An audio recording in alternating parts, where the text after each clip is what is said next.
Well, good morning, everyone. Welcome to Rainmakers Roundup. I'm your host, Mark Iorio. Guess who I'm with today? Look at her. Melissa Tenzer. We've known each other for a while. I'd say probably 15 to 17 years, Mark. I know. Oh, you figured that out. Absolutely, through my staffing agency.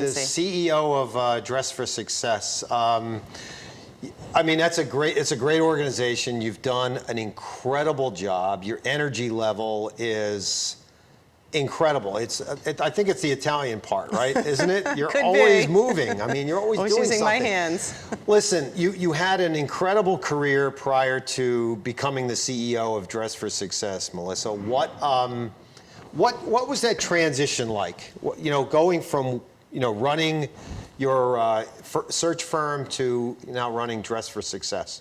So it was a pretty easy transition, actually. I had a staffing agency for 18 years, placing men and women in great jobs throughout central New Jersey. Dress for Success called me, and they were looking for an accountant, and they were looking for an executive director. And my agency started giving them some people to interview, and one thing led to the next, and they said, we want you to take over the agency. And at the time, the agency was a little more about just the suit. Yeah. But the board had a great vision that they wanted to do so much more. And me being in the staffing industry and working with HR folks in big corporations throughout New Jersey, I knew what was lacking in the workforce. So I wrote programs to be able to bridge the gap between the people that were in the Trenton area that couldn't get those golden jobs, and giving them the tools, the mentors, and the programs to be able to enter the workforce in a meaningful way. So, yeah, Dress for Success hired me, and we started with the suit, and then I wrote 6 workforce development programs to kind of bridge the gap to get people to work, and mainly women and youth. Wow. So when you said it was just in the beginning, because having my wife has donated to Dress for Success, but just mostly clothing, right? Absolutely. But you've taken it to a whole different level over the last several years. Tell us about it. So when I took over the agency 5 years ago, we were Dress for Success Mercer County, and we were helping women and youth get suits and clothing for interviews. Okay. And we decided there was so much more to it. So the community rallied around corporations, foundations, and supported my vision and my board's vision to be able to do workforce development programs and be able to get those jobs for those individuals. So once other counties and other people through social service agencies and charities found out that we were doing this great work, that more and more women were coming to us on a regular basis from all of the different counties, from Burlington County, where we are today, from Middlesex County, Somerset, Union, and we've really just kind of spread out, and we became Dress for Success Central New Jersey, expanding into 6 new counties within probably 2 years of me taking over the leadership role there at Dress for Success, hiring program managers who could launch these women's empowerment programs in the community was really key. I didn't do this myself. I did this with my staff, a lot of them part-time, a lot of them volunteer, and very dedicated to helping other women and making sure no one falls behind. In the beginning, when you first took over, how many women did you come in contact with and help over the course of, say, a year? So typically it was maybe 500 to 700 women a year, and now we see thousands of women every year, and in all the different counties. And we also have different services. So a woman may come to us and she may get that interview suit, and then once she gets the job, she gets 5 outfits, and then she goes into a professional women's group, which is a monthly program to say, how do you get that next raise? How to deal with a difficult boss, healthy mind. And also we have financial literacy in that program, so that hopefully if they were in a bad situation and homeless, that they then can get their apartment and eventually get into ownership. We meet the women where they are, so everybody's circumstances are completely different. So no judging, it's just we meet them where they are, and we hope that we can get everybody that comes into us to that next level in their life. Yeah, that's cool. That's great. Your career path, right? How did that prep you for becoming and running the Dress for Success of Central Jersey?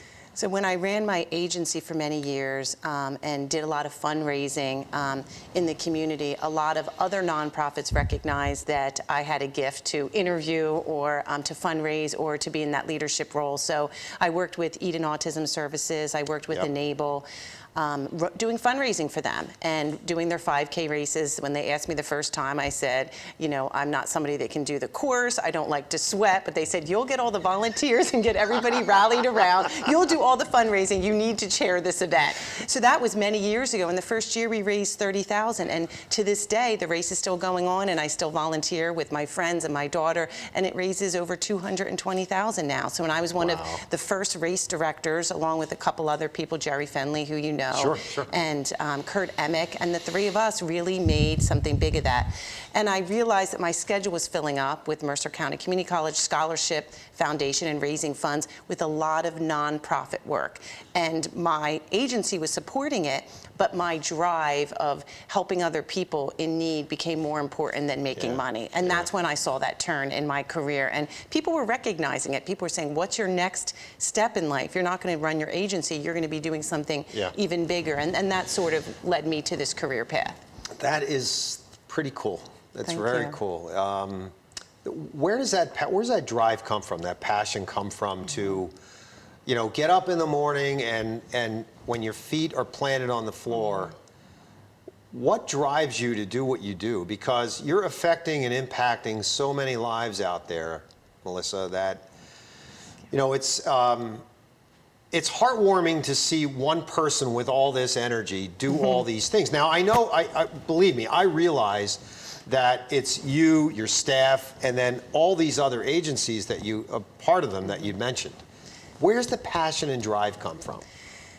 All of my program managers work tirelessly to empower the women, and I definitely go and see a lot of the programs, even when they're virtually and when they're in person, and I usually open up for the programs, and I get to meet the women directly in the programs, and that's what drives me. When I go to Homefront or Women's Space and I meet somebody who is homeless with their children, or somebody that just got out and was incarcerated and is trying to build their new life, or at Women's Space where I sit on their advisory committee for their event that's coming up, which is December 7th, which is Luminary of Lights, raising awareness for domestic violence. I think that drives me. I know that I can impact somebody's life by using my connections in HR and corporations to send a resume or have my staff get them a job that otherwise they would not be able to get, because they just don't know what their transferable skills are. They don't know that they're qualified. They don't know that they're worthy. So we build the confidence to let someone know you are worthy to get this job. They look at the job boards and they say, I could never do this particular job. And we give them a mentor and somebody that brings out their specialty, the things that they can do that makes them who they are. And everybody has those skills that really just drive you to the job. So a lot of people that don't work out in positions throughout the state and everywhere, it's because they're in the wrong role. So we tell them where we think their strengths are. We career counsel them, we mentor them, and we give them the hope that they can get these jobs. And we look to see what they're qualified for. And we help them with the interview, we help them with the cover letters, and to see somebody get a job that otherwise would have not gotten it, that is in such a dire straight situation, that we could change that person's life, we could help them become financially stable. Again, that affects their families. They can support their kids, they can be a role model, and they can be the next generation of leaders in this great community. Yeah, it's almost like Dress for Success. The brand is somewhat limiting in a sense, but what you've done here to expand the programs has been remarkable. Has the name of the organization in any way impacted how people perceive Dress for Success? I do think the name Dress for Success, that people think it's all about the clothing, and it does start there. So raising awareness here and doing the marketing is really key for funders, which is really important, and foundations to understand that we do more. But what's been key in the community is the partnership that I have with the other CEOs of the nonprofits. For instance, Rescue Mission, Mary Gay, I've worked with her for 20 years. She knew what my strengths were. I worked with the guys and gals in the home shelters there for years prior to Dress for Success. Right. And that was an immediate partnership with the clothing, with the programs, and working together. And we have a lot of great things in store coming up with that partnership to be continued. And that respect that I have from the other CEOs and the other charities has led these programs to be expanded. Because again, we take the programs mobile. So we go to Catholic charities and we have our program managers speak to the staff and also speak to the clients at Catholic charities right on their site, so they're comfortable in their own environment and they don't have to leave to go to one of our locations, which is great. So again, we take those programs mobile so they're comfortable in their own settings. Right. So when you do that, when you go out there, what is take us through that journey for a second here, because when you're going out there, what are you doing? You're going to a community center, or how does that typically work? So typically I get the call from one of the executive directors and they say, we'd like to do a women's empowerment program, whether it's a Latino empowerment program and we're working with Children's Home Society, or we're working with Roundup. Usually the executive director or program manager contacts me, and then I send an email out to my staff, who's ever in charge of that particular program, and we decide what are the components that are best fitted for this particular clientele. For instance, if it's Children's Home Society and we do our Latino empowerment program, it could be that it's a bilingual approach to getting the job. We have to know who the audience is, and that's described from the program managers and the CEOs of the nonprofits. And then we cater the program directly for that particular audience. Right. So we have a template of what works for us, and then if it's in English or it's in Spanish, we sort of have to make sure that it's custom for that audience. We go in, it may be twice a week. For 8 weeks, it may be 2 days. It depends what that particular group is looking for. It may be a resume writing workshop, or it could be a whole mentoring session. And at the end, we want to get the women and girls jobs. So the executive directors let us know what their strategic vision is, what they want to get out of the program, and then we cater it to that particular group. So when women approach you, Melissa, is it that they, so the first thing is the clothing, right? Correct. The dress, and then you sort of phase it into maybe resume writing, maybe job skills, maybe LinkedIn profiles. LinkedIn profile, how to interview. Do you follow them through the process? Is it like a journey? We do. You do? We do. We What's have that like? We have a continuum of services. So once they graduate from the program, we want to make sure that they're either continuing in their education, they're volunteering, or they get a job. And once they graduate from the program, we follow up with them 30, 60, 90 days, and they go into the Professional Women's Group, which is a once-a-month meeting nightly, so that they can network with other women. It's almost like a sisterhood. Yeah. And those women keep in such close contact and are such a great support system for themselves. And I have a client who became a member who I promoted to be the program manager of that group, and she's just a superstar in her own right, and people look up to her. And again, it's having people become the next generation of leaders that thought they never could. And for this woman to lead the group, everybody said, if she can do it, I can do it too. That's great. So it's a great inspiration to everyone. That is very inspiring. We're going to have to take a quick commercial break. When we come back with Melissa Tenzer, we're going to talk more about what's going on at Dress for Success of Central Jersey. We'll be right back after a message from our sponsors.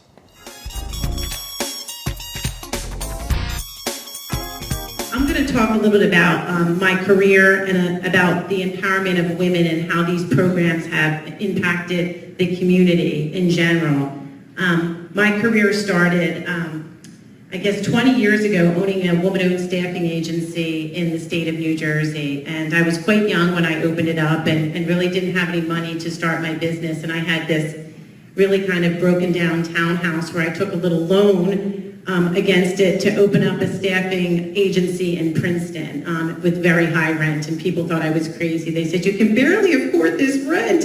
And I said, I'm gonna get some really big accounts as a woman-owned business, and I'm gonna make it. I opened up my business on 9/11. I signed the paperwork when the world was sleeping and people said nobody is gonna get hired. It's just a very terrible time to start a business. I said, I'm still going to move forward with my business. I know that people are going to see the value in what I can do, and I'm going to place great women and men in businesses.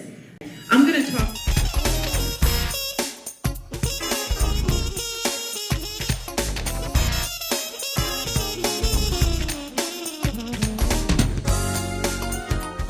Welcome back to Rainmakers Roundup. I'm your host, Mark Iorio, along with Melissa Tenzer, CEO of Dress for Success. That was a good first half. Thank you, Mark. You're a great interviewer. Thank you. Try. We were talking about a woman who came through the program, right? And then, you know, you ended up hiring her. That story is so inspirational, Melissa. It's like a lot of people do not believe in themselves, right? Correct. And you're dealing with women who probably, you know, have lost their self-confidence.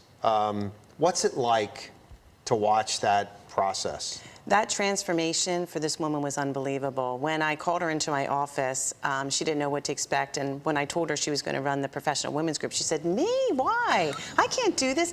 I said, "You're practically running it now. Yeah. People are asking you questions. You're looking at people's resumes. You're bringing out the best, asking everybody for an update on where they are with their job search and if they got the job, you know, what they're dealing with within that environment. And you're driving everybody to Dress for Success offices. Sure. So the one day she pulled up and I saw her driving to the offices with all these people in her car. And she's going around and picking up all the women in Trenton and bringing them to the office. She is running that program. And so to see that transformation of her is really inspiring to the other people and to myself, that I could bring out the best in her and give her the confidence that she definitely can lead this program. Yeah, you're a dynamo. I mean, your energy level is contagious. So when you bring people in, you know, you exude that level of enthusiasm and passion. And people want to emulate that. They look at that and they say, well, if Melissa's doing it, I better do it. I better step up my game. And that's the thing that's so inspiring, to watch people that, you know, we've talked about the nonprofit that I'm involved in, and to watch someone get a computer that never had a computer before is, I mean, there's nothing better. And that's exactly it. It's the foundations, the corporations, and the grants that we get that fund these programs. So it's really important. We do a lot of fundraising events, probably 5 to 6 a year. We have one coming up November 12th, Cocktails for a Cause, which is a really important fundraiser for us.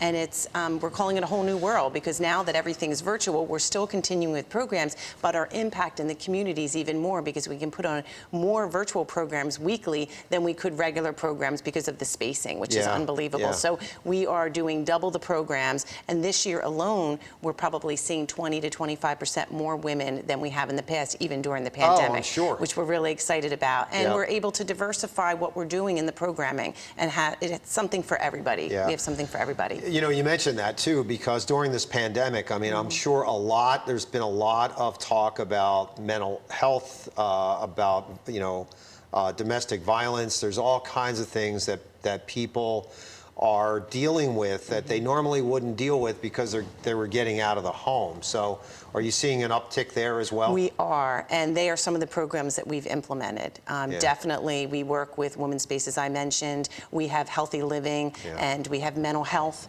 experts coming in and running programs for ourselves.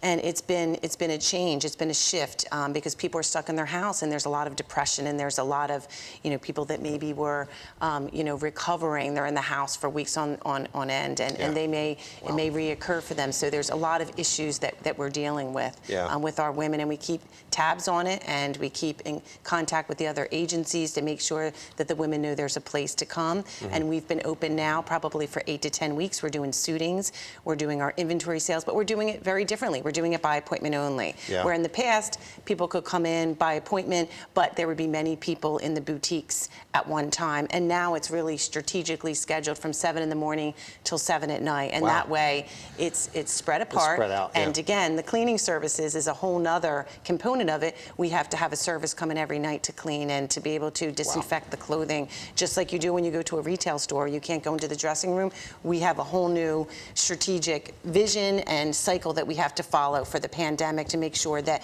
the volunteers, our staff, the clients, and the other social service agencies are safeguarded when they send women to us, and that they feel that we're, you know, in compliance with everything to keep them safeguarded. Of course, they're our priority. Absolutely.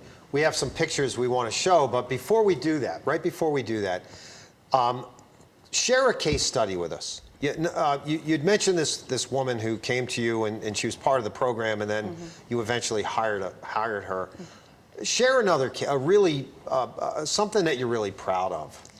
So there's a woman that came to us probably maybe 2 years ago now, and she's still a part of our program. And when she was young, she got burned in a fire and on her back, and it was, you know, sort of a domestic family situation. Jeez. She was living at Homefront and with her children.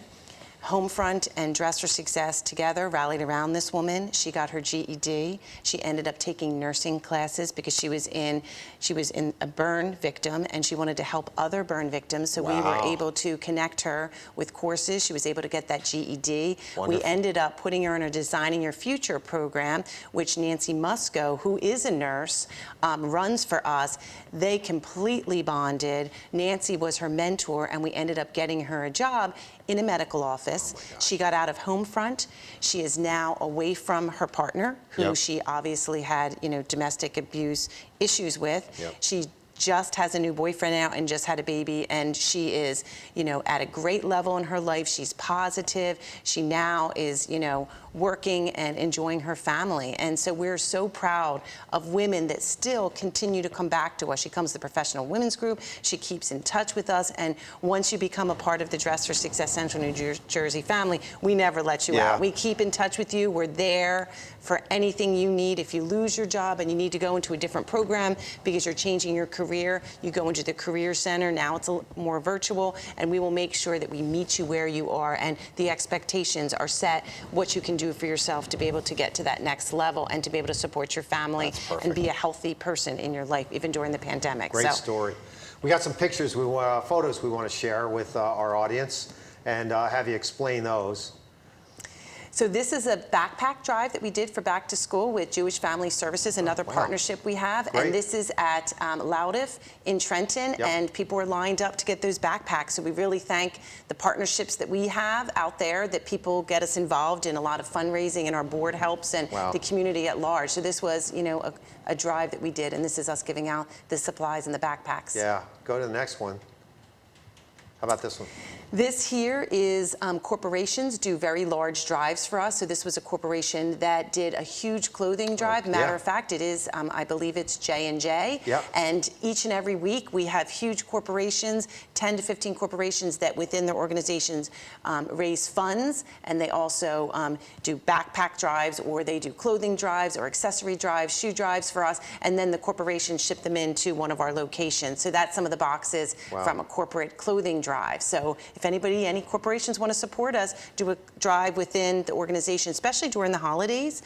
Clothing drives, coat drives are really important. It's amazing how many of our women, even in the Professional Women's Group, do not have coats during the holidays. So we want to keep them warm and keep them safe. We'll go to the next one. How about this? So this is one of our funders. This is Nina Melker from Berkshire Bank, and she's a newer funder, and they support our financial literacy and some of her management team. They come in and they do workshops for us as well. So it's not just about the funding that they give us for the workbooks and for the program and for the staff. It's also about them coming in and mentoring, and as experts in the community, being able to give their expertise to our women. So we know all about financial literacy, but to have a banker who's been doing it for years to talk about your credit scores, to talk about everything that can help you get that first home. So this is Nina Melker, and this is her supporting our women's empowerment program, especially financial literacy. Thanks, Berkshire Bank. Next, I think there's one more. So this is some of our volunteers. So we are a volunteer-based organization. I have probably 150 volunteers, maybe 30 to 40 core volunteers that come in on a weekly basis. You would think that they work there full time. They are so dedicated, and they do the suitings of our women. They do the inventory sales. They do the stacking of the clothing. They go to the storage units and put the extra clothing in our storage units so that when we need it for our women, we can bring them out. So we are inundated with generous community members who give clothing on a weekly basis. Before the pandemic, on a Friday, we could have, 400 to 500 people coming in to drop off clothing. And people that you would know. There is, people from the county office, people from the governor's office. It's almost like a celebrity show on Friday who would come through that door. So it's amazing that all of the people that I've worked with and my staff have worked with over the years come in and donate clothing to us on a regular basis. So it's Was that great. our last one? I think that was it. Oh, no, we have one more. Oh, this one's great. So this is Cocktails and Conversations, and this is Paula Salome Cavella, who's the county clerk, and this is Paula Troy, RWK, right? Yeah. And it's a third-party event. They help raise awareness and funds for our women, and we work together on this collaboration, and this is a virtual event that raised thousands and thousands of dollars. So I thank the two Paulas for all the great work they do to inspire other women. Great friends of mine, great community advocates, and wonderful people in general. And that's two of our clients that spoke at the event. So that's Jerry Wardy and that's Carmen Roman. Wow. That's they dynamic. were great. Yeah, and they're success ambassadors for Dress for Success. So they've been through the program, and now they're helping other women realize that they too can do it. Right. I think that's it, right? Last pick, Oh, man, that was great. Thank you. Thank you. Thanks. I always appreciate that because there's a good story behind each of those photographs. And then, of course, at the break, we had the video, which was really great, too. Great. Thank you. So when you talked about, having corporations do these drives, right? What do you need from the community? You've got 150 volunteers, but about 30 or so active volunteers.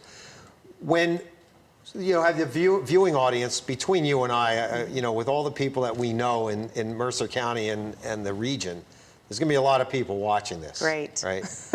I hope so. Yeah, they will. Believe me.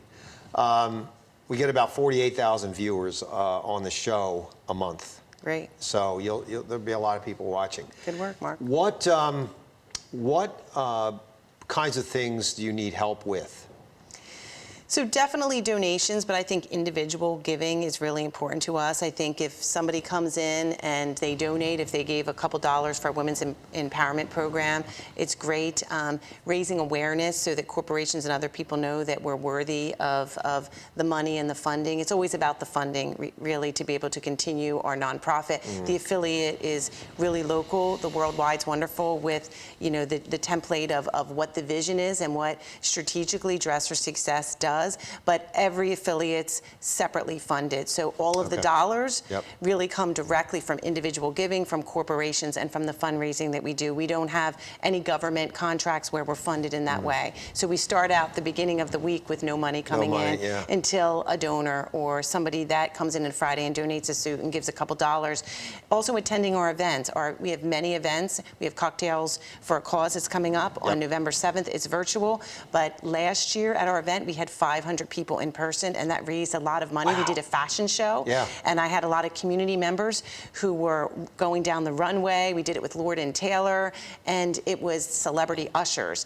This year we have Cocktails for a Cause. We have J&J as one of our honorees, and then we have Church and Dwight. So they're the honorees, so all of their staff and people that work at that organization will log in and they will pay their $25 per ticket, but every dollar counts, which is really important. So just getting the word out there, volunteering, contributing a little bit, and also giving your skills. I think that's important too. If you don't have the money to donate, it's donating your talents. Everybody has something to give, so it's not always about the dollar, even though that makes a big difference. That makes a big difference. It does. So that's November 8th, right? Or November 7th. Correct. Okay. So you've inspired so many people. You have. I know you're humble, but you've done so much with Dress for Success, with your staff and the local community. Where do you find inspiration? Who inspires you? So I really like women trailblazers in journalism and TV. I think I might have to take over your seat soon because I've always wanted to I've always wanted to be a newscaster. So like a Cokie Roberts or people along those lines. Like Cokie Roberts started a foundation. A woman that is a trailblazer and then gives back is so inspirational to me. I think that's really important. And also, big ABC fan in Pennsylvania, Nora Mushanek does a lot of emceeing for me at our events, and she's a trailblazer, and she was on ABC News, and then all of those newscasters that get involved and raise awareness. So the inspiration is growing up, looking at women in those leadership roles, doing those interviews, and really making a difference in the world and doing it really well. So Lisa Thomas Lurie is another one who supports us and does some emceeing and does some events for us. So I love those newscasters. If you're out there and you have an opening, no, I'm just kidding. Just love it. I wouldn't do that in my other life. You can host a show here anytime. I heard you had an opening for We do. Career Center. Absolutely, absolutely. I really enjoyed it. This was great. Thank you so much. Thank you for having me. This was so energetic and so passionate. This is wonderful. Thank you, Mark, for raising awareness for You're Dress for wel- Success Central You're New welcome. Jersey and all the other charities You're I'm welcome. involved in. You're Thank welcome, you. Melissa. Why don't you look into that camera right there and tell everyone how to get in touch with you and Dress for Success. Yeah, Dress for Success Central New Jersey. You can find us on social media. It's Dress for Success Central New Jersey. So please look us up. All of our events, all of our programs for the social service agencies are listed there. So please join us. Follow us on Facebook, Twitter, Instagram. We'd love to have you in our audience. Awesome. Well, that's a wrap. Melissa Tenzer was awesome. Ladies and gentlemen, go out and help Dress for Success. Sign up for November 7th. Go volunteer your time, talent, and your wallet as well, if you can. But do support them. They're doing a great job for women throughout Central Jersey. That's a wrap for Rainmakers Roundup, everyone. Have a great week. Thank We'll see you. you next time. See you next time. Thanks.